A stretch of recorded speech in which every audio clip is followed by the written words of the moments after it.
ചില ആൾക്കാർ നമുക്ക് ഇവിടെ പൈസ കൊണ്ട് തന്നിട്ട് അത് പിന്നെ വീഡിയോയിലൂടെ നമ്മൾ കാണുന്നുണ്ട്. ഒരു മീഡിയ പബ്ലിസിറ്റിക്ക് വേണ്ടിയിട്ട് നമുക്ക് പൈസ കൊണ്ട് തരുന്ന ചില ആൾക്കാരുണ്ട്.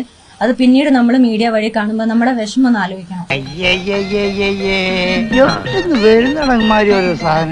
എത്രത്തോളം മ്ലേച്ഛമായ കാര്യങ്ങളാണ് ചെയ്തുകൊണ്ടിരിക്കുന്നത് ആലോചിക്കുക. നമ്മുടെ വൈകാരികത ചൂഷണം ചെയ്ത് മാർക്കറ്റ്. ആക്ച്വലി മാൽപ്പയുടെ ആവശ്യമില്ല. അവിടെ ഔദ്യോഗികമായിട്ട് ആരും വിളിച്ചിട്ടല്ല മാൽപ്പ വന്നത്. മാൽപ്പയെ കൊണ്ടുവന്നത് മനാഫയാണ്.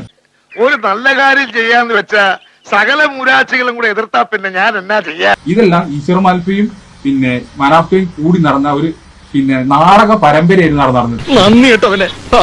ബ്രിഡ്ജി കടക്കുവോളം നാരായണ, ബ്രിഡ്ജി കടന്നു കഴിഞ്ഞാൽ കൂരായണ അല്ലടാ. അർജുനെ കിട്ടിക്കഴിഞ്ഞാൽ എല്ലാം നിർത്തുന്ന അന്ന് മുതൽ മൂപ്പര് പറയുന്ന ഒരു സംഭവമാണ്. പക്ഷെ ഇപ്പോഴും നിർത്തുന്നില്ല. ഒരു പബ്ലിസിറ്റിക്ക് വേണ്ടിയിട്ട് ഇപ്പോഴും അർജുനെ ചൂഷണം ചെയ്യുന്നുണ്ട്. എനിക്കിത് കിട്ടണം.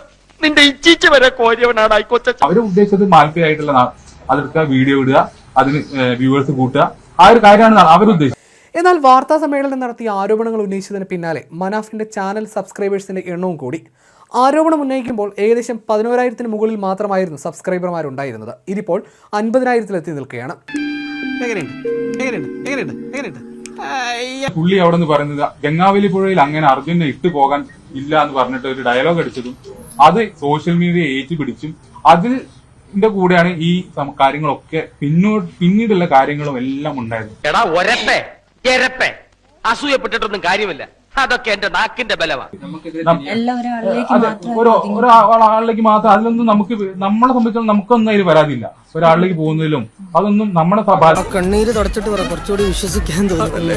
മനാഫിന്റെ ലോറിക്ക് അർജുന്റെ പേരാണ് ഇടാൻ പോകുന്നത് എന്നാണ് പറയുന്നത്. അത് നമുക്ക് സമ്മതമില്ലാത്ത കാര്യമാണ്. അമ്മയടക്കം പറഞ്ഞു. അമ്മയ്ക്ക് ഞങ്ങൾ എല്ലാരും എന്റെ ഒരു എംപ്ലോയി എന്നുള്ള നിലക്ക് ഞാൻ എന്റെ വാഹനത്തിന് അർജുൻ എന്നുള്ള പേരിടുന്നതാണ് പ്രശ്നമെങ്കിൽ അർജുൻ എന്നുള്ള പേര് ഇപ്പൊ ഒരു ട്രേഡ് മാർക്ക് ഒന്നല്ലല്ലോ.